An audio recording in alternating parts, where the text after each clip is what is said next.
morning, Group 52. The Bible tells us that Jesus is our Prince of Peace. And through context of the scriptures, we understand that we will still experience stress, anxiety, and depression. But when these come in, if you keep your mind stayed on Jesus, peace will be your portion.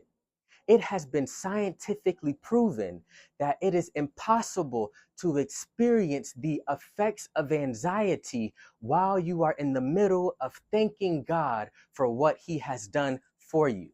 Like the 3 Hebrew boys thrown into the fiery furnace. You will experience days where you are in the fire. But if you praise and worship God, you will not experience the life-threatening effects of the flames.